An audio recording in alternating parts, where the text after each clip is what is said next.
GCQ, wala namang mass testing, ganon. Sarap ng buhay. Sana ganito na lang palagi. Ikaw kaya maging frontliner. Ganon. Here's the thing. When we as Filipinos demand mass testing, we're not saying we literally have to test every single person on every single island in the Philippines. Today's the last day na pala. Ano bang sinasabi ko? Wala na po. Palalo na tayo. We beat the UP prediction po. We beat it. So congratulations Philippines. Let's do it again in July.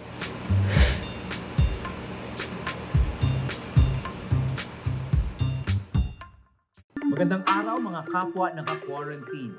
Ako po si Howie Severino, journalist sa GMA Network. Sa buhay lockdown, isa sa mga libangan ng marami ay manood ng mga vlog. Mga personal na palabas sa internet na nagiging hanap buhay na ng ilang influencer. Paano ba sila kumikita? At anong nangyayari kapag nagkomentaryo sila sa politika? Welcome to Quarantined with Howie Severino.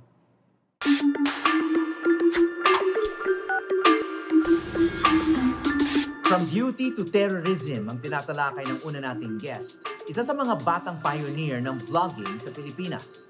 Si Janina Vela. Kumusta Hello na, Janina? Okay naman po ako. Excited po, pero medyo kinakabahan rin. Alam mo na lahat to. Yung pag sinabing lifestyle vlogging, anong ibig sabihin nun?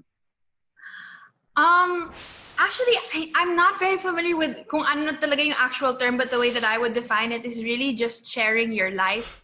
Ito yung lifestyle ko, tapos ito yung sinashare ko sa mga viewers ko. So it's showing just the mundane things, yung mga simple things of daily tasks, and sharing that with your viewers. So yun yung lifestyle vlogging para sa akin. For a 21-year-old to be called a pioneer and a veteran at anything, no? Medyo parang medyo may achievement ka na, no, at a young age, no? So bakit natin masasabing pioneer ka? You started as a young teenager, no? Yes po. Medyo weird pa rin po yung fact that people call me a pioneer vlogger. Pero I feel like it would attribute to the fact po kasi nung nag-start ako in 2015, I was 15 years old. And siguro mga 10 lang yung mga Filipino vloggers noon. So, Mikey Bustos, Michelle D, Say Tioco, wala pa nga si Will Dasovich noon nang nag-start ako. So it was very, very early on in the game. Hindi pa siya malaking thing dito or hindi pa siya malaking trend sa Philippines noon. But syempre, the platform grew so much since then, no? That from before it was like 10 people, now it's hundreds of Filipino YouTubers. But yeah, I don't always feel deserving of the title pioneering because I feel like it was really a team effort between me and the other creators to set this culture, to set this tone, to start something in the Philippines that hadn't been explored yet. You come from a showbiz family. You're the granddaughter of Helen Vela, di ba? Yung mga, siguro, mga ka-generation mo, yung mga katulad mo, ang pangarap, lumabas sa TV. Why go into vlogging as opposed to more traditional media? Anong nakikita mo sa vlogging na wala doon sa ibang uri ng big media? Yeah, actually, I've been asked this question a lot kung bakit hindi ako nag-follow sa footsteps ni Lola Helen o ni Tita Princess. But I feel like my path is my own path. In the same way that their voices were very unique to them, I feel like my voice was very unique to me also. And so I had to find a platform that I could share that unique voice. And that was YouTube. Because hindi mo kailangan mag-fit kasi sa certain mold. There's not one kind of girl that people will listen to. Hindi kailangan na payat ka or paputi ka or mahaba yung buhok mo. Anybody is allowed on this social media platform, and I think that yun talaga yung maganda sa YouTube. Medyo matagal mo nang ginagawa, no? Kasi kahit bata ka pa, you've been doing this for 6 years, no? So paano nagbago itong platform na to, yung vlogging? Sabi mo nga, nung nag-umpisa ka, mga 10 lang ang nagwa-vlog. Ngayon medyo marami na. It's kind of a global phenomenon. Ang dami nang nakakapanood. But to you, paano to nagbago? Siguro nakita po ng mga tao yung yung value, and they saw the significance of what a vlogger can be. Kasi dati po may stigma yun na parang, vlogger ka lang, parang gumagawa ka lang ng videos online. Parang binabaliwala lang nila yung, term vlogger or kung yun yung profession mo. But slowly, people started to see the impact a social media influencer could make. People started to see the change that you could have on people's lives, and also the relationships that you can make also on social media. Kasi syempre you gain subscribers and you get to walk with these people, you get to share your life with these people. You refer to what you do as a profession, no? Is this your profession? Trabaho mo na ba to? Siguro. I think it could be for now, just because I say for now because wala siyang guarantees. It's very unpredictable. Syempre kasi nakita natin they could love you one day and the next day they could hate you. Or next day mamabash ka na. But as of now, yeah, I think of it as a profession because I invest a lot into it. Yung oras ko, yung effort ko, syempre pera, buying all of the equipment, the lights, the cameras, and may return of investment. There syempre may mga projects, there's income, there's it has become a career because there is that kind of transactional business that happens. So yes, I think I could call it a profession. Yeah, so how do you earn? Paano ba kumita bilang isang vlogger? People think of it, have different thoughts on how YouTubers earn. Kasi ang daming mga tao, they think it's super, super easy. So, super dali. Kung gusto mong yumaman kung gusto mong yumaman, mag-YouTube ka. No. Early on, I just want to say, that's not the case at all. Because this is like insider info, but I'm allowed naman to say it. But basically kasi, our AdSense or our monetization or how much we earn from YouTube is a lot smaller than other countries. Pero dito kasi sa Pinas, advertisers don't pay that much for ads. So YouTube doesn't get that much money, and so YouTubers don't get as much money as you think. So it's actually a lot smaller, our percentage in terms of view count and then monetary value. Pero actually, kung gusto mong kumita, or I think yung main source of income kasi ng mga YouTubers is actually from brands. It's brand deals, it's sponsored content. That's where most of the income actually comes from. And that's why I say that it's a profession without guarantees, because it's a very, parang you have to build your brand. You have to build it like a business in a sense. Na magiging presentable ka sa mga ad agencies. Dapat presentable ka sa mga brands so that they'll partner with you. They'll see that you're a competent influencer. They'll see that you make excellent work. They'll see that you're effective in what you do. I never lie online. I'm always as truthful as I can be. Kasi yun yung may relationship ka na kasi with your subscribers, and so you have to take care of that. Hindi pwede na kung like you're just lying to them for money. It's really they trust you, they listen to your word, and so I have to keep my integrity intact.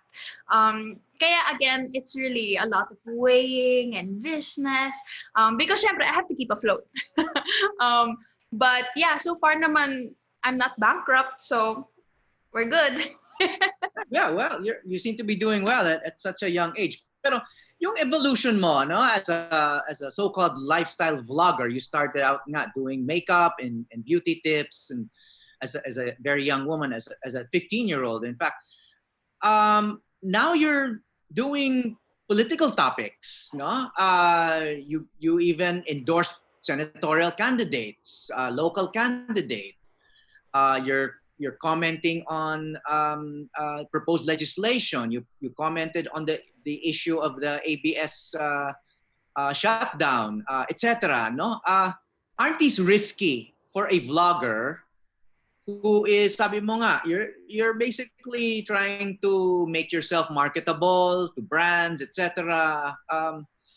Does it make sense business-wise for you to be commenting on social and political issues? Wouldn't have been safer to just kind of comment on makeup and teach beauty tips and that kind of thing? yes, it's risky, and no, it does not make sense.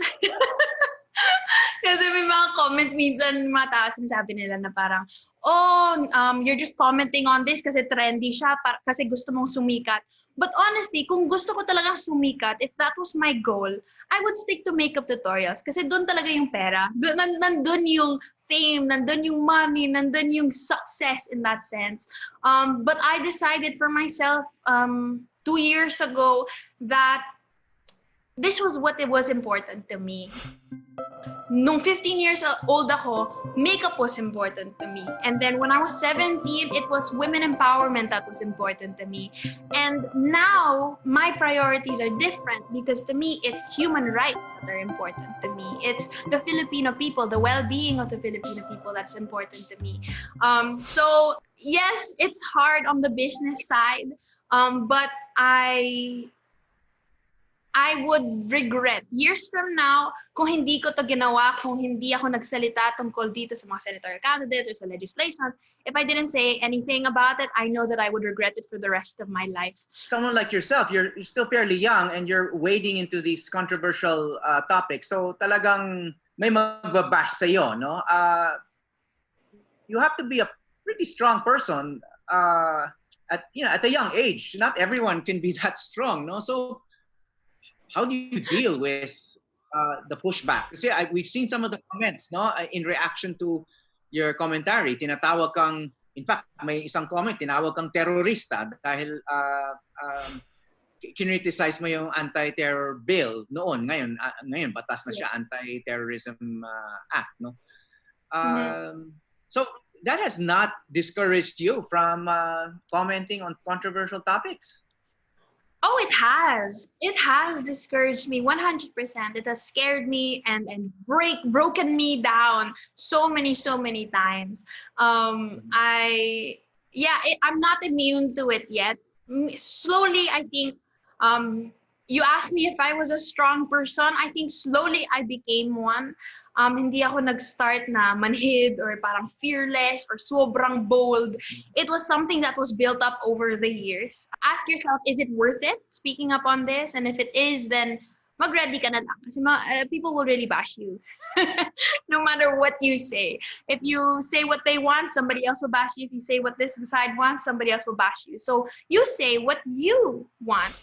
There are certain provisions in certain sections in this bill that are questionable. And when a bill can have such a huge effect on a person's rights and life, we cannot afford questionable. We could see that you made an effort to study it, no?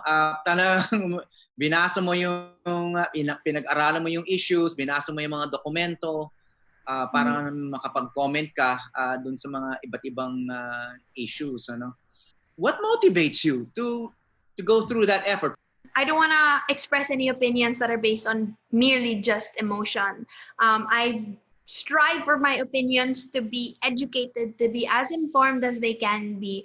Also to protect my credibility as a social media influencer, as somebody who shares their thoughts. Para sa akin, sobrang importante to go to the actual legal documents, to go to read the 63 pages of the anti-terror bill, and then to read as many things that I can, do my research as properly and as truthful as I can, just to again, to take care of my relationships with my subscribers because they listen to me and I don't want to give them the wrong information or swayed opinions that have no actual, backing. So I really try to take care of that.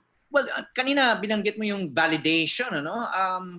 Dito sa ginagawa nyo online, may tinatawag na cancel culture.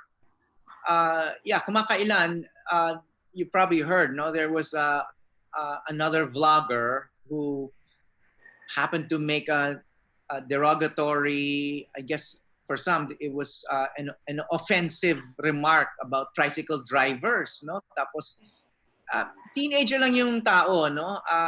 Obviously, nagkamali siya, no? Pero, grabe yung nangyari sa kanya. I mean, things are happening to teenagers, to young people, that wouldn't have happened in my time, pag nagkamali ka sa panahon ko, when I was a teenager, iilan lang yung makakaalam. Now we're talking about it. We don't even know. I don't even know this person, but and I don't want to mention his name kasi baka lalo pa siyang i-bash. No? But anong tingin mo dito sa cancel culture? I mean, meron ka bang sympathy para sa mga naka-cancel? Oh yeah, 100%.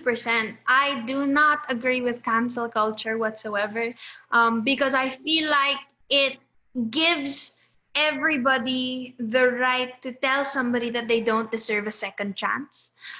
And I think, whenever I feel like I want to cancel somebody, I have to ask myself, Janina, perfect ka ba? Parang perfect kang tao to say that this person's career is over because they made one mistake. And so I feel like, again, I always say this in my videos, but I believe in education and not cancellation. Siyempre, hindi natin alam yung buong kwento kasi friends naman daw siya sa mga tricycle drivers, or I'm sure iba yung experience niya that we'll never know with tricycle drivers. And so I do have quote-unquote sympathy, but I also see the importance of being careful talaga with what you say, because nobody will really ever know the full story. Yung mahirap kasi sa social media, whatever you say, canon will be used against you. Parang Miranda rights lang, no? So canon will be used against you, and so if something canon will be used against you, you better make it worth it. You better make sure that that's really what you want to say. Okay, you've been doing this for a while, no? And then all of a sudden, everyone is locked down with much fewer things to do. And one of the things that people are doing even more of is staring at their phones and watching people like you, no? So, tingin mo ba your vlogging is having a moment, di ba? Anong tingin mo sa potential nito? Nagbago ba? Dahil dito sa quarantine and the pandemic, paano kayo naapektuhan? Actually, 5 years ago, sinasabi na sa amin na ito talaga yung way ng digital. This is the way that this was our trajectory. Ito talaga yung projection natin na everybody will eventually move to the digital sphere. Siguro po napaaga lang because of lockdown, because of social distancing and isolation. But this was really where it was supposed to go, which is digital. And so it's very empowering, I guess, for a lot of people, because now it's, again, anybody can be heard, anybody can be watched, anybody has a platform and has the potential to be, I guess, a quote-unquote influencer. And so, yeah, we've seen even celebrities ngayon po, they're going on YouTube, and people who are not even on the creative realm of, they're also going on YouTube. I'm just really hoping that influencers use it for the better. Even, we use this time na all eyes are on us. And we use it to make positive impact, and we try our best to take care of our platform, to take care of our subscribers, by staying as credible as we can be, by being positive role models, and setting a good example to our subscribers. It's a good note to end on. Maraming salamat. Thank you for your courage, the courage of your convictions and your frankness, and we're all looking forward to hearing more from you. Janina Vela. Lifestyle vlogger, but you're more than a lifestyle blogger now, no? You're a vlogger. You're an influencer on a lot of things now. So congratulations and good luck on your vlogging career. Thank you so much, po. I appreciated this interview. Thank you so much for having me. Hola, Bells! Magandang Jofon! Nandito ko artistra sa Gintramuros Nila Bells bilang katatapos ng klase at sasakay ka mestra ng Kalesa Boom. Hello, Klingers! Welcome back to our channel! Today we're gonna have our real house tour. Sa paglaganap ng social media at pagdali ng access sa iba't ibang teknolohiya, kasama ang mga Pilipino sa mga naingganyong mag-vlog. Maraming Pinoy vloggers ang sumikat at naging matagumpay. Karamihan sa kanila ay naging profesional ang vlogging. Pero paano nga ba kumita mula sa pagbablog? Una, gumawa ka muna ng iyong YouTube channel gamit ang iyong Gmail account. Ikaw ang bahala sa tema. Pwedeng fashion, travel, cooking, exercise and fitness, reviews, tutorials, unboxing o kung ano-ano pa. Basta hindi ito lalabag sa policies at community guidelines ng YouTube. Mag-upload ng video kada linggo. Tandaan, consistency is key. Kailangan mo ng hindi bababa sa 4,000 watch hours sa nakaraang 12 buwan at hindi bababa sa 1,000 subscribers bago mo ma-monetize o pagkakitaan ng iyong channel. Ngayon, paano ka makakakuha ng pera mula sa YouTube? Unang-una sa pamamagitan ng YouTube Partner Program. Dito, kikita ka mula sa mga advertisement na ilalagay ng YouTube sa iyong mga video. Kailangan mo lang gumawa ng account sa AdSense para pumasok ang monetization o ang kita. Ikalawa, maaari kang kumita sa pamamagitan ng pakikipag-partner sa mga brand bilang influencer o affiliate. Depende sa iyong tema, may mga kumpanya na maaari kang kunin para mag-endorso ng kanilang mga produkto. Ikatlo, kung ang video mo ay mag-viral, maaari mo itong i-apply ng license at ibenta sa mga video distributor para makasingil ng karampatang halaga sa mga gustong gumamit ng video mo, tulad ng mga TV network o iba pang media organization. Ilan lamang ito sa mga paraan para kumita ka sa pamamagitan ng iyong vlog. Ang mga posibilidad ay napakarami, pero kailangan tandaan, maging responsable sa kung anuman ang ilalagay mo sa internet. Fast food crew, drugstore cashier, BIR tax collector, call center agent.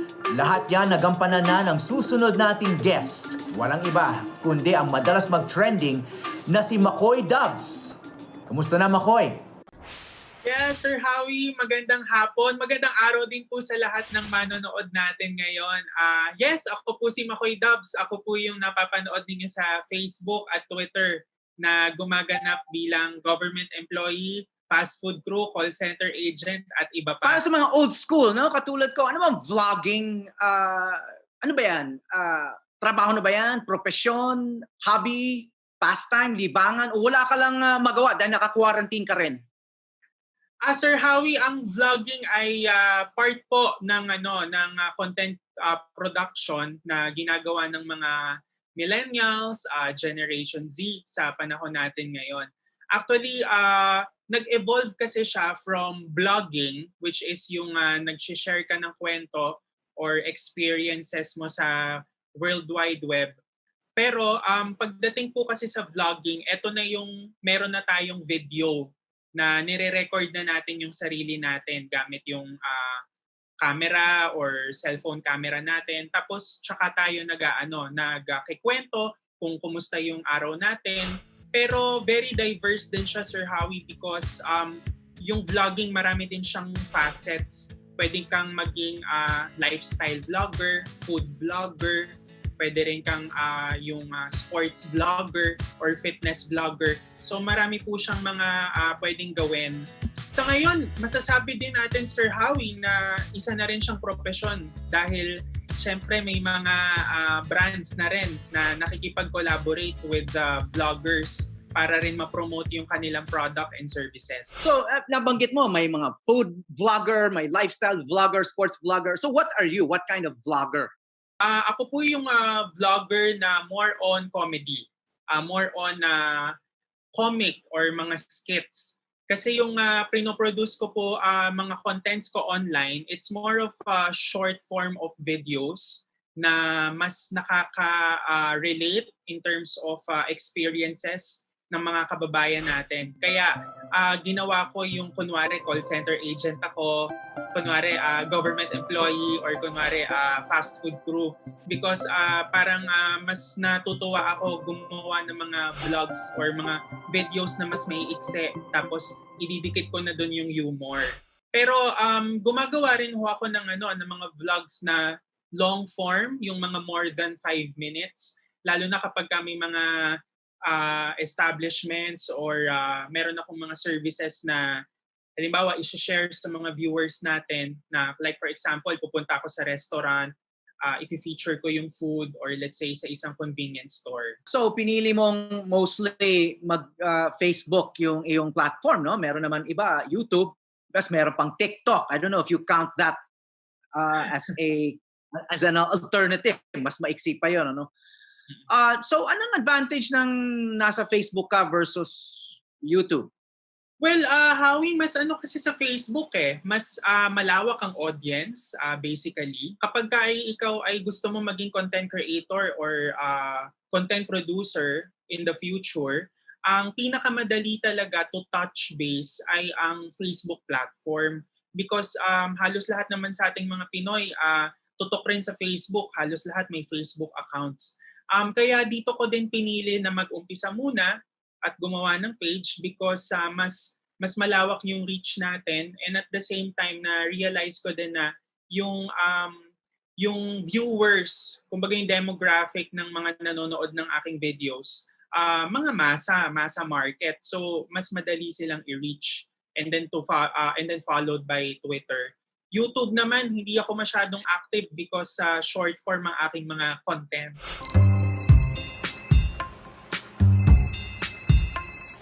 Hello, Mare. Yes, good evening. Anong may tutulong ko sa'yo, sis? Aha, sis? Yes. Anong kailangan mo? Test kit? Bakit? Bakit kailangan ng test kits? Di ba kakapatest mo pa lang tsaka ng buong pamilya mo? At tsaka negative kayo, di ba? Bakit pa ulit kayo magpapatest? What? Ang kapal ng mukha nyo. Yes, alam nyo, Mare, ang may kailangan ng test kit ngayon, yung mga person under investigation and mga person under monitoring. At saka yung mga frontliners na mga health workers dahil sila ang vulnerable sa COVID-19.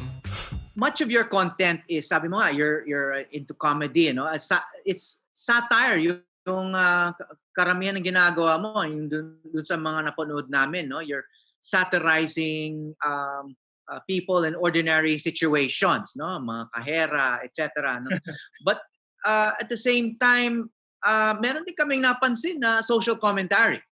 In fact, yung isang nakilala ka rin dahil dito sa isang monologue mo where you're satirizing or you're making fun of the VIP treatment given to senators, certain senators when it came to COVID testing. Well, para sa katulad ko, I thought that was fair comment, di ba?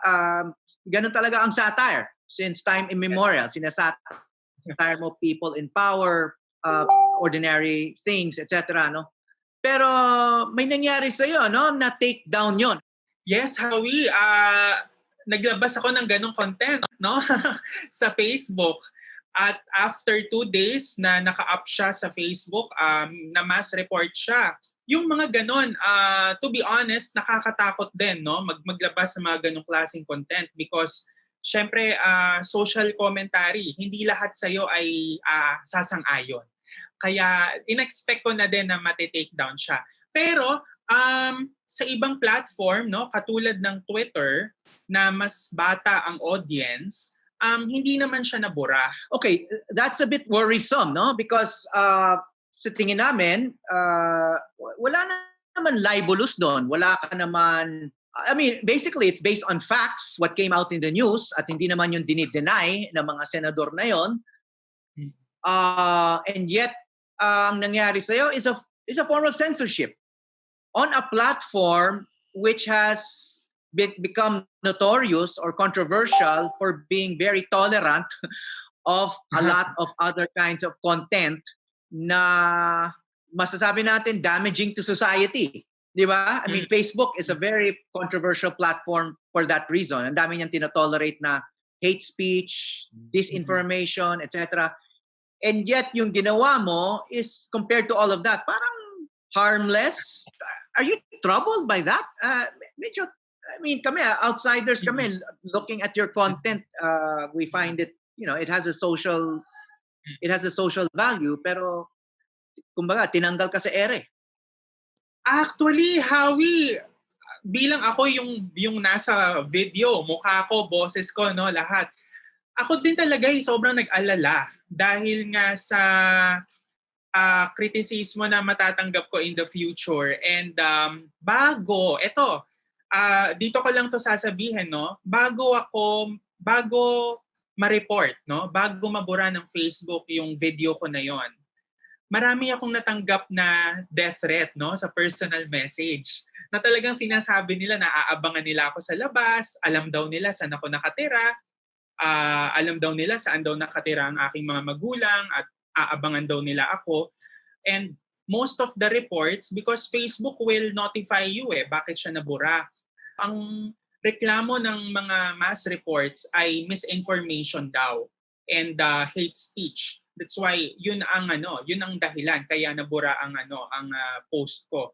At sobra din ako nag-alala, no, nung after niyang mabura because sa loob ng 2 araw nabura ang aking post wherein kapag ka magsasubmit ka ng dispute sa platform na ito, sa Facebook, usually it takes 5 to 7 days because thoroughly nire-review talaga nila yung content bago nila i-delete. But this time, nagtaka rin ako at nakakapag-alala dahil in just 2 days nabura ang aking video. Kasi pag sinasabing misinformation or disinformation, it means it's not true. And it's deliberate, di ba? It's a deliberate falsehood. Kumbaga, sinungaling, di ba? Pero pag pinanood mo, I mean, yung sinasatirize mo lang doon, yung laman ng balita, di ba? Ikaw, anong reaction mo doon nung sinasabing misinformation or hindi totoo? Yung satire na yon. Howie, nung natanggap ko na yung reklamo na yon, na nag-send sa akin ng email si Facebook na nabura na yung aking post. Nagtanong-tanong ako sa aking mga kaibigan na abogado because mga kabatch ko rin ng college na nag-law or mga connection din. Tinanong ko rin sila makakasuhan ba ako dito sa in-upload ko? Libelous ba? Pero ang sabi naman nila, hindi naman daw dahil hindi naman daw full name yung mga sinabi ko. And besides, wala naman akong threat na sinabi doon sa video na yon. Kasi nga parang kunwari, marehan Parang magkumpare lang na tawag na kumustahan tapos may chismis na sasabihin, ganyan. Ito ang anak ko. Oo, 11 months na ho. 11 months na hindi pa lumalabas. Hindi ko nga alam kung bakit. Natatakot yata lumabas dahil pagkalabas niya siya ang magbabayad ng utang ng ating bansa. Hindi pa rin ako huminto pero medyo nilagyan ko na ng konting katatawanan, no? Dinidikit-dikit ko na siya sa mga konting senaryo. Kaya para rin maging safe lang din. That's why itong mga nakaraan kong mga videos din, medyo may konting pahapyaw pero nandun pa rin yung comedy kumbaga. Hindi ko pa rin inalis yung social commentary. So, bakit ka tumatalakay ng mga issues? Bakit sinasali mo sa iyong performance sa satires mo yung mga issues na yan? Seryosong issue yan, no? Kasi yun nga, nakilala ka for just mimicking or impersonating people na nakakatawa. Di ba? Walang masyadong politika. You're kind of making fun of ordinary situations. Bakit parang lumihis ka ng konti, pumasok ka doon sa social commentary? It's more of more than creating entertainment. It's also my way of spreading information, somehow educating as well the followers of what is currently happening.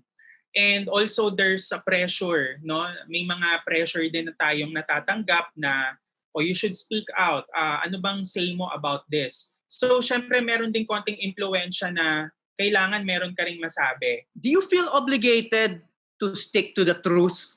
Kasi hindi ka naman journalist, hindi ka naman reporter.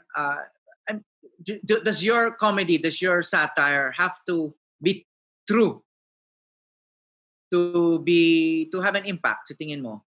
Well, Howie, I'm a communications graduate and I mean even when I am in college, my school taught us to always, speak about the truth. And I think it's already, imbibed in my personality or upbringing still, kahit nung bata pa ako, no?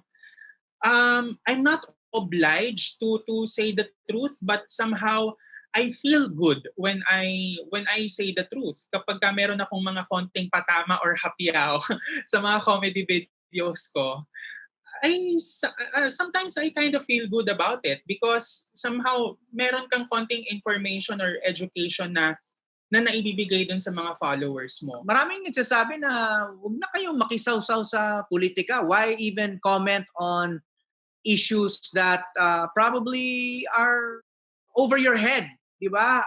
Just magpatawa ka na lang, di ba? Madalas mo makita yan sa Twitter, sa Facebook, bakit ka pa hindi naman kayo marunong or whatever, no? Daming sinasabing ganun. So, bakit mga katulad mo, no? You're a performer in comedy, why even comment on social issues? Howie, sa tingin ko rin kasi as content creators, as collaborators, we also have we also have a responsibility to spread the information and the truth, and at the same time allowing the viewers to activate their critical thinking. You're a teacher. You're responsible for the education and maybe part of the future of these young people. No, are you worried that they're so exposed to the internet, to screens? Does any of that worry you? Yes, Howie.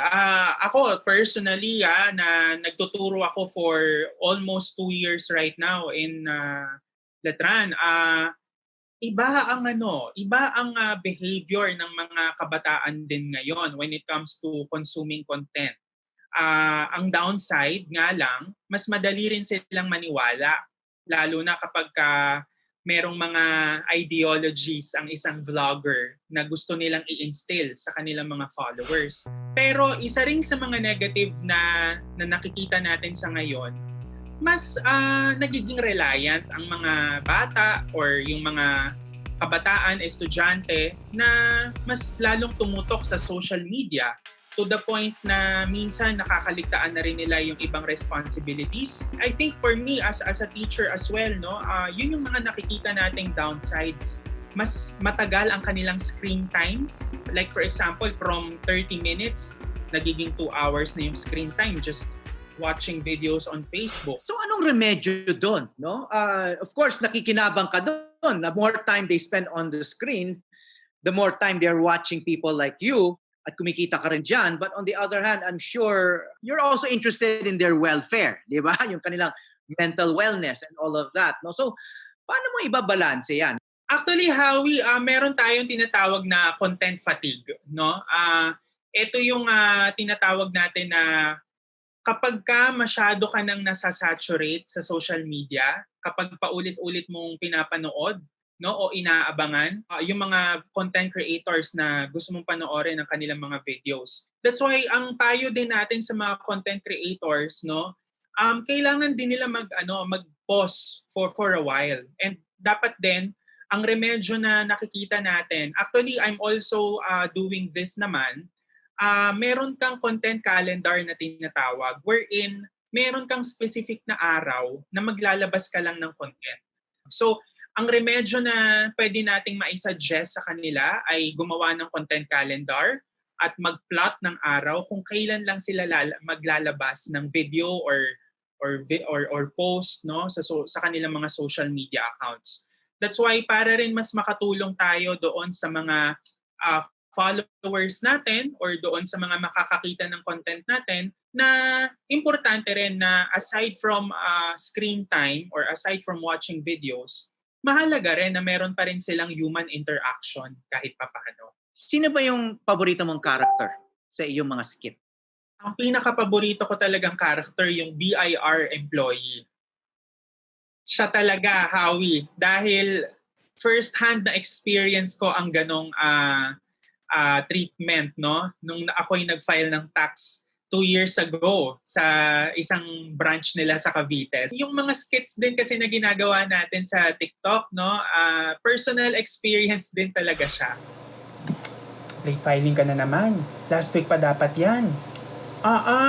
Third week na ngayon. Pero malakas ang loob mo ha, kasi baka pahirapan ka next time, lalo.